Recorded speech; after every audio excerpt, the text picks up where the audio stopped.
Hey, Tracy Lewis from Stuff and Things. Today I am going to do a video that my mom has been bugging me for, and it's on how I decorate my envelopes. And this is an example of a typical envelope that I've partially decorated. I'm totally okay with colors, handwriting, going all out on the envelope. So like on this envelope, I would go ahead and add some clouds. No problem at all. A lot of times I will actually have my stamps, my everyday stamps. So this car with the trailer is my everyday envelope, and back of the card, my signature stamp. So not so it also is "Not all who wander are lost" is my signature phrase because I now travel. And so having this whole area open is my goal, and that whole corner I tend to decorate. The other area that I decorate, this is actually a piece of paper, so I have some sample pieces of paper that are filled out, is I tend to decorate the flap. So in the case of the flap, I also will take this right here is like my flap setup. It's got a flower and it has a bee. So I will take an ink spot and I'm just going to grab a color to use, here we go, for my flower. Let's see how this works.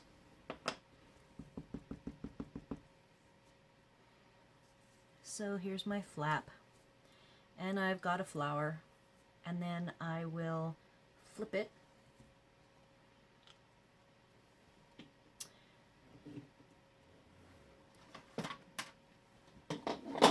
to the B side,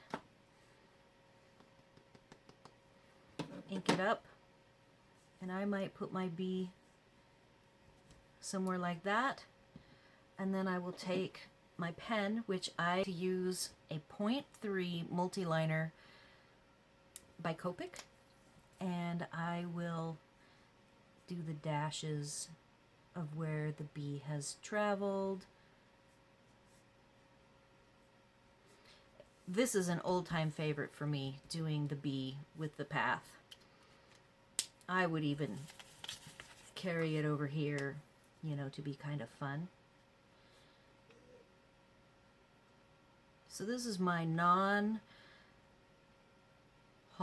specific design that I tend to use quite a bit. So that right there would be what I would consider a fully decorated envelope, front and back. This is my handwriting, and I don't use a ruler. I don't create lines. Sometimes I get them crooked, sometimes I write them very straight, and I try not to make that too complicated. I want to keep my envelopes fun. So here's my typical everyday envelope. Now we're hitting the holiday times, and like I told you, my trick of having the bee on the front and a flower on the back, and I might change the flower to a different flower. I have a cute little dragonfly that's about the same size, so I might change it. So now going on to holidays, I have a non-decorated envelope here, and like I said, fair game for me is somewhat this region.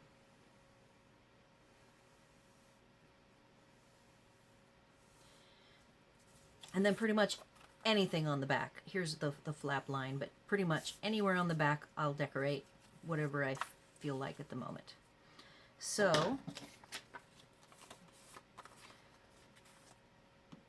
in the case of the fall, for instance, a really fun thing to do, when you look for stamps, I like to look for stamp sets, not only for doing the card fronts, but this web right there is awesome to me for an envelope. So when I look for a set, I might also be thinking ahead to small scenes. This particular stamp set is a Stampin' Up! Stamp set. I think it was last year's. occasions catalog. But there you have a really cute fall scene that you just can't beat. Love it. You can write a little phrase if you don't have a stamp that you want to use, and you want to have the oops. I like to have the fonts match, so whatever my handwriting is, I go ahead and write whatever little phrase. And then, you know, on the back here, you could use just whatever you would want. You could decide you want put the spider up in the corner again, just for fun. I like to create a scene and repeat it. This actually got a little messed up, but that's all right. In this case, I've got a phrase. There are these phrases you can get that are long. They're like a border phrase. This, is, for example, is a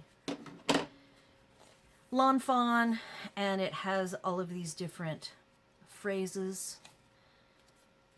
I don't know that it has a name. It might be that it was on the cover. So I like these long phrases that I can actually arc them if I want to, or run them along the bottom of the envelope. So I've picked one for an example for holidays. I'm using, since this is a photopolymer, I have a foam. I'm using a mouse pad. So there's the very bottom of this particular scene. Now what I need to do, I have this scene that's too wide to fit. See, so I'm going to have to break it into two parts.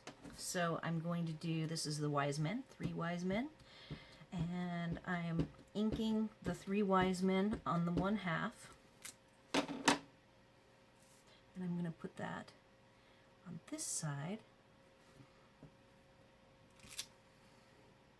Then I will clean the 1/2. This is a little bit more time consuming than I would ideally like, to have to split the scene into multiple parts.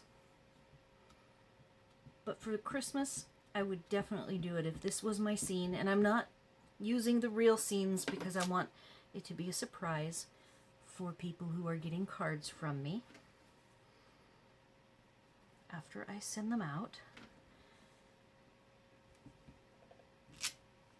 So there is the bottom. You can ignore my overage. I might actually do that one more time. Since I like to do both sides, now I'm going to flip it.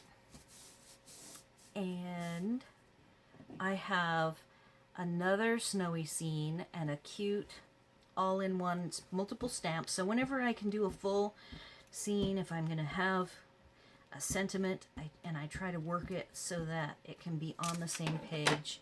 In this case, I've got some mittens.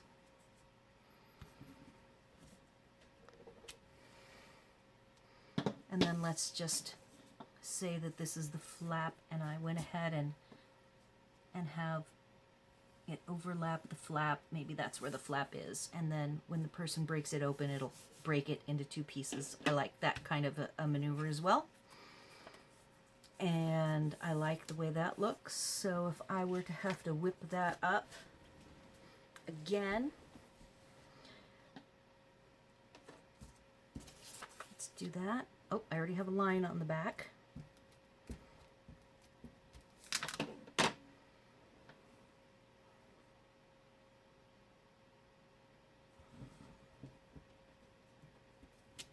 So there's the back of it. And then on this side, I want to do my Merry Christmas along the bottom, which I will do first.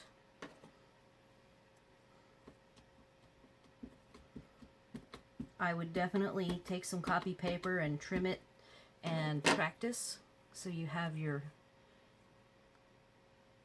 scene down exactly the way you want it, because once you get going on your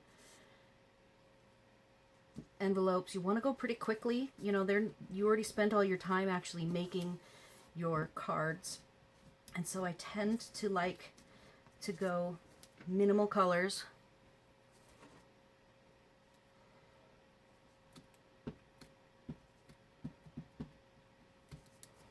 When it comes to doing the envelopes, though, I am not opposed to color. I just don't want to do a ton of color. I just don't want to do time consuming.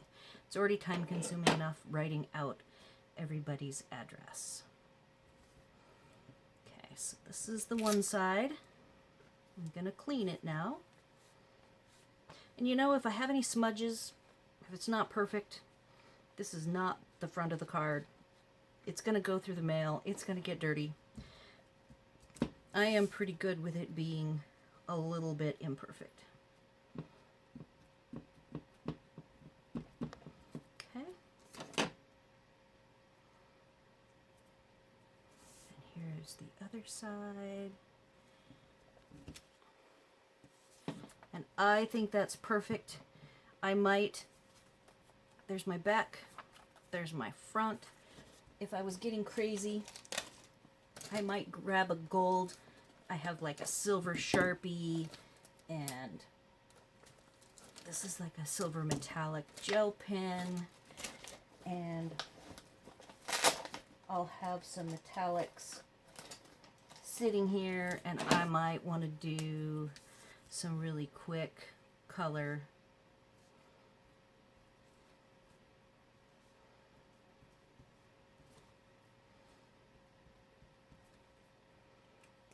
Just a little hint of color.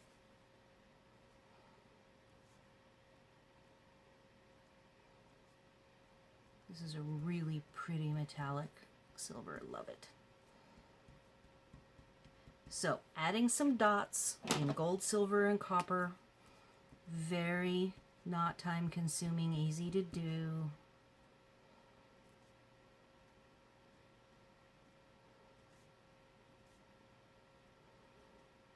And I don't know if people pay attention to the envelopes or not, but I'm pretty sure that when somebody gets one of these, they're like, oh yeah, somebody handmade this card. Can't wait to open it. So there you have it. Very cute, decorated both sides. Ready to ship. I hope you found this helpful and are inspired to break out your stamps, put your stamps on both sides of your blocks, and get some fast stamping going on your envelopes with little spots of color using some metallics perhaps. And thanks for watching.